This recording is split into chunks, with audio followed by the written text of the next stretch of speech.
Stanford University. Hello, my name's Jo Bowler and I'm a Professor of Mathematics Education at Stanford University and the founder of UCubed, a new non-profit site that gives help to parents and teachers in mathematics learning, and I'll show you more of that at the end of the video. So there's a lot of confusion around about what's helpful in maths classrooms and whether the Common Core is going to help or hinder students' maths learning. Today I'd like to share some of what we know from research that's come from careful studies of mathematics classrooms to help shed light on all of this. So in the US, math education has been built around a model that we know to be pretty faulty. Currently, almost 2/3 of students in the US are failing math. And that comes from before the days of Common Core.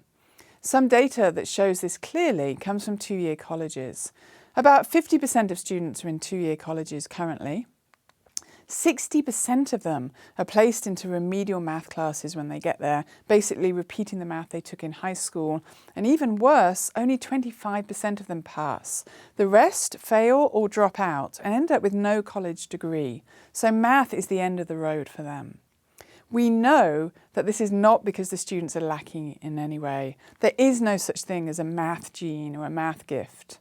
It's not that they can't learn math, it's because of faulty mathematics teaching in the United States. So today I'm going to highlight 4 aspects of math instruction that need to change and show how the Common Core can help with those changes. First of all, we need to change math classrooms so that they offer math as a learning subject, not a performance subject. So what do I mean by that? Maths is the most over-tested, over-graded subject in the curriculum. If you ask most students what they think their role is in maths classrooms, they'll tell you it's to answer questions correctly. They don't even think that they're in maths classrooms to learn or to explore the rich set of connections that make up mathematics. They think they're there to get questions right. And this was really brought home to me recently when a colleague of mine told me that her 6-year-old son had come home saying he didn't like math. And when she asked him why, he said, "Math is too much answer time and not enough learning time." And it's interesting to me that even a 6-year-old was picking up that perception that maths is more about performing than it is about learning. So for students to see maths as a subject of learning instead of just a performance subject, we need tasks and questions in maths classrooms that have the space inside them to learn something. When students are spending all of their time in math class answering small questions that are right or wrong, it's very difficult to develop a learning orientation towards math. Students who approach math with a growth mindset, who believe that they can learn at any level, do much better in math. And at the end, I'll show you where you can learn more about mindset. Unfortunately, we knock students' self-belief out of them. And part of the way we do that is by giving them incorrect messages about math. And part of the way is by giving them constant questions that they think they're being evaluated all the time. So I want to show you what I mean by presenting maths questions with a space inside them to learn. When teachers ask students to find an area of a rectangle with sides of 12 and 4, which is a typical question, students are being asked to perform a single calculation correctly. There's one answer, there's usually one way of doing it. When teachers change the question slightly and ask students instead to find a rectangle with an area of 48, students are being asked to use their imagination and thinking. They need to consider different rectangles and to think about the relationships between length and width. They can propose different rectangles to each other and discuss the equivalence of area in the different rectangles.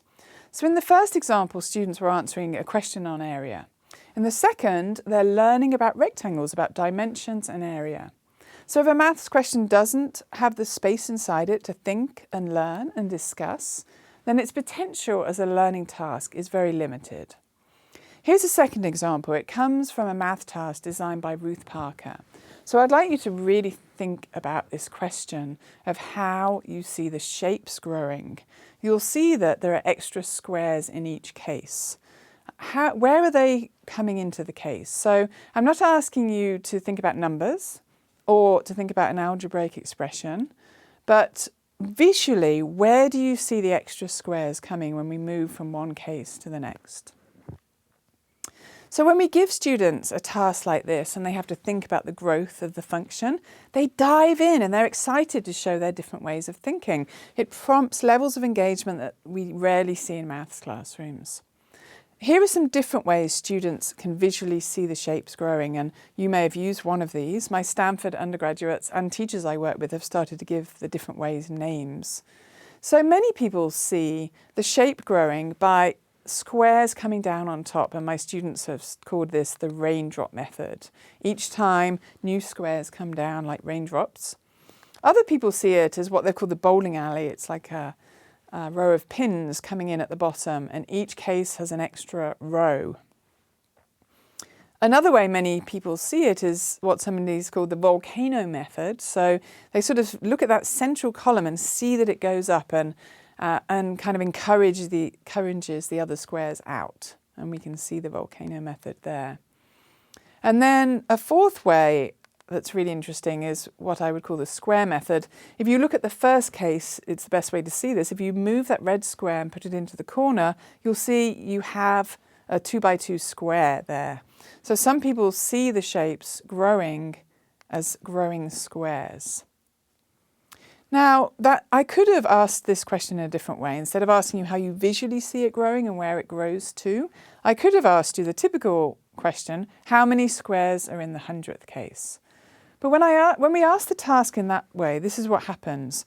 People count the squares, they make a table often, they see that in the first case there's 4, in the second there's 9, in the third there's 16.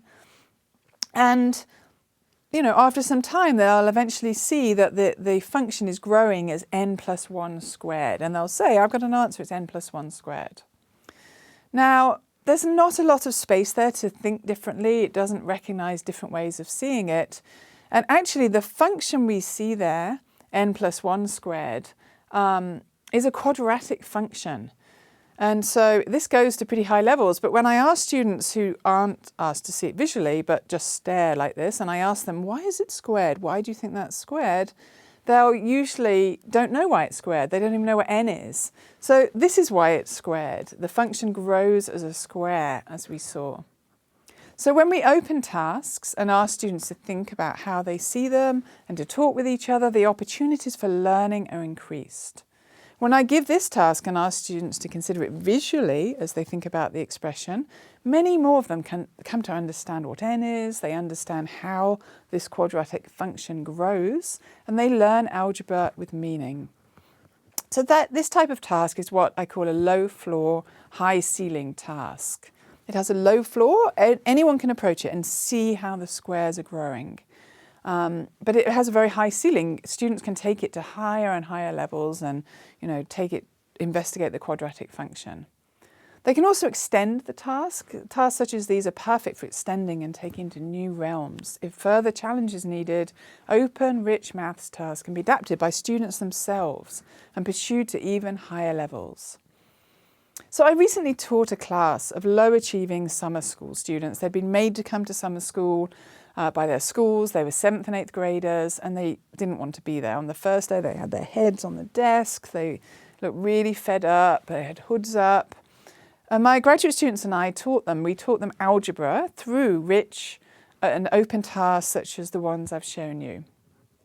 By the 3rd week, the same students were jostling to get into the room. They were excited to learn and to discuss the mathematics. We gave them these sort of open tasks.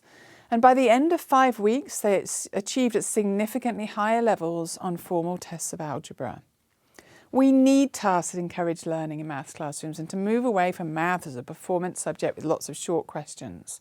When students are taught with rich, engaging math tasks, instead of just following a teacher's methods, engagement and achievement increases. So the Common Core addresses this by encouraging longer tasks that have space inside them to learn, and through which students can learn the standard methods they need, but with the depth they need to. So my second point is that classrooms should teach multidimensional mathematics. The world is changing. We no longer need students to just be fast calculators like we used to, and in fact computers do all that for us. We need students who can think and develop mathematical models and reason and problem solve. Leaders from Silicon Valley and the high-tech industries in general are really being outspoken now about the need for maths to change in schools. And a great example, if you want to look more at this, is a TED talk given by Conrad of Wolfram-Alpha, the big mathematics company, about the need for math change in schools. Sebastian Thrun is the inventor of self-driving cars, and he was a Google VP, he's the CEO of Udacity, and he also talks about the need for math change, and what they're calling for is what I call multidimensional mathematics.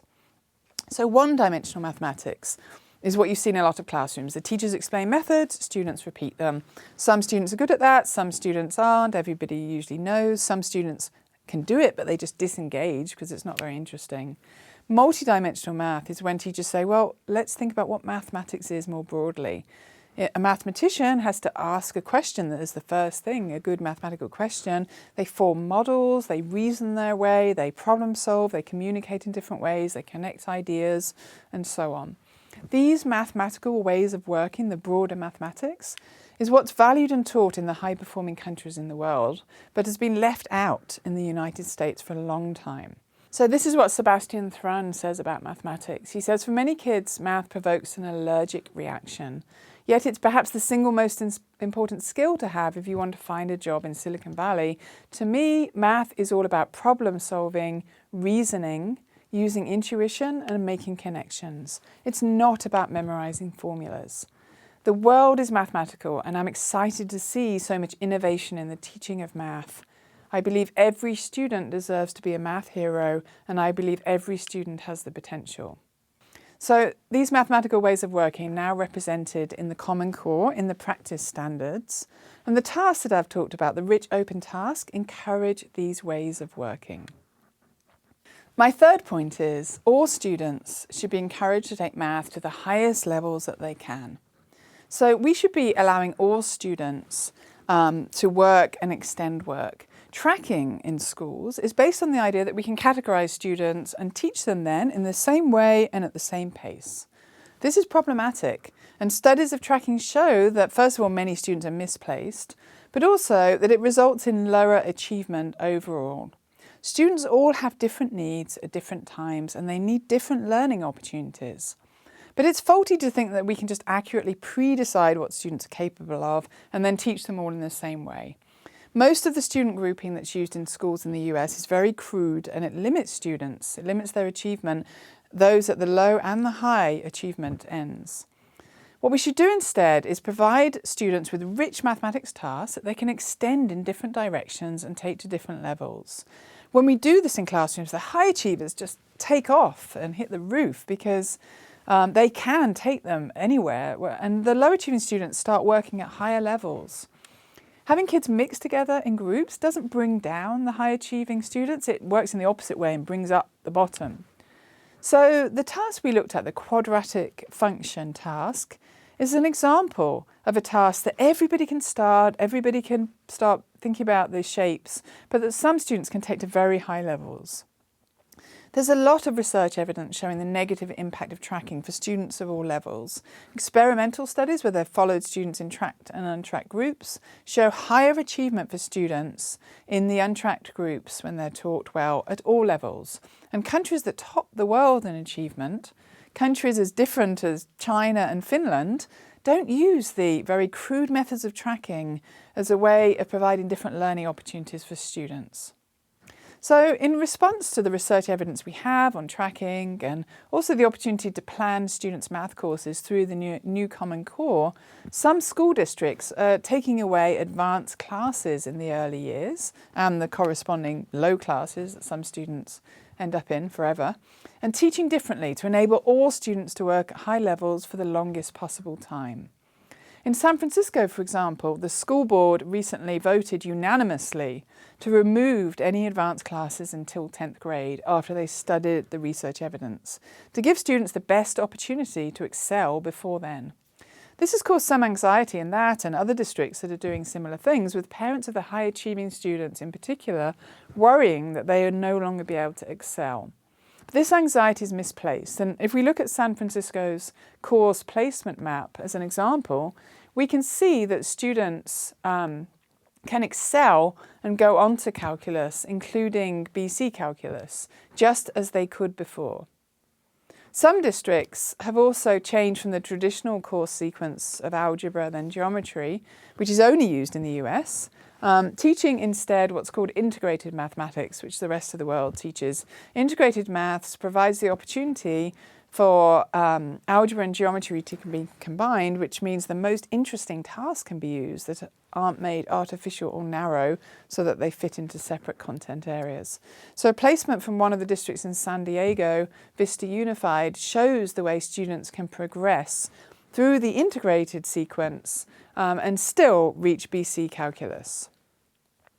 A misconception that's widespread in the US is the idea that students will ultimately do better if they meet mathematics content earlier and faster. This is incorrect, and we have plenty of data that shows that students who are advanced in maths content often lose the critical ability to think and reason as they're just pushed through content at a fast pace, and many of them ultimately end up choosing out of mathematics. One data set that really shows this clearly came from over 7,000 students, and some of the students were taught heterogeneously and using more multi-dimensional mathematics. The other students were taught in tracks and they had advanced classes and they came from more affluent homes. And what we see is at the start of 6th grade, the groups from the more affluent homes are slightly higher in achievement, but by 8th grade, the students who were in advanced classes were scoring significantly lower levels. They were lower with only 20% of them doing well on MARS tasks, or reaching proficiency, which assess conceptual understanding, and only 35% on the CST tests, which are the standard state tests. Whereas the students who were in the heterogeneous classes, learning more conceptually, had higher pass rates both on the CSTs and on the MARS assessments. So my final point is this: mathematics classrooms should encourage more depth and less speed. Many people believe that good math students are fast math students, but that's incorrect. I work with many mathematicians, and we could think of mathematicians as the highest mathematical thinkers, but they're not fast thinkers. They think slowly and deeply about math. This is Laurent Schwartz. He won the Fields Medal in Maths, which is the highest prize you can get in maths. It's like winning an Oscar in maths. And when he was in school, he thought of himself as stupid because he was one of the slowest thinkers in the class. And this is a reflection from his autobiography about his school days. He said, "I was always deeply uncertain about my own intellectual capacity. I thought I was unintelligent, and it's true that I was, and still am, rather slow. I need time to seize things because I always need to understand them fully. Towards the end of 11th grade, I secretly thought of myself as stupid, and I worried about this for a long time. I'm still just as slow. At the end of 11th grade, I took the measure of the situation and came to the conclusion that rapidity doesn't have a precise relation to intelligence. What is important is to deeply understand things and their relations to each other. This is where intelligence lies. The fact of being quick or slow isn't really relevant." We urgently need to dissociate mathematics from speed, and so that we can stop the slow, deep thinkers who could go very far, like Laurent Schwartz, believe that they can't do math. And as he said, it's not speed that's important, it's deeply understanding things and their relations to each other. And I have an article in The Atlantic that talks about a lot of this. If you Google my name and The Atlantic, it will come up. You can read more. Time tests have been shown to be the early onset of math anxiety for many students, and I'll show you in a minute where you can read more about that. So in conclusion, the Common Core provides important directions for the United States. Teachers will need support and training to change their teaching for sure, but I have every faith and a lot of evidence that teachers can make these changes. Last summer I taught an online course, a MOOC as they're called, that taught teachers and parents key ideas about math learning and how to make the changes that are needed. It was amazing, actually. 40,000 people registered, and 92% at the end said they were very or extremely satisfied. 95% of people said they would change their teaching or ways of helping children at home as a result, and 8 times as many finished that as most MOOCs. And that was from 8 online sessions. Those are available again at Stanford Online if you'd like to take that. If you're interested in reading more about the ideas I've shared in this video or seeing some classrooms where these ideas are in place in the US and in Shanghai, the place that tops the world in math achievement currently, then please visit UCubed. This is a non-profit site that I've formed to give wide access to high quality resources to teachers and parents. And if you sign up there, you'll get newsletters and we don't pass on emails. You'll also see there a new free online course for students of math that I've designed to help give every student a positive path with math learning. So you can find all of that at UCubed, and I hope to see you there.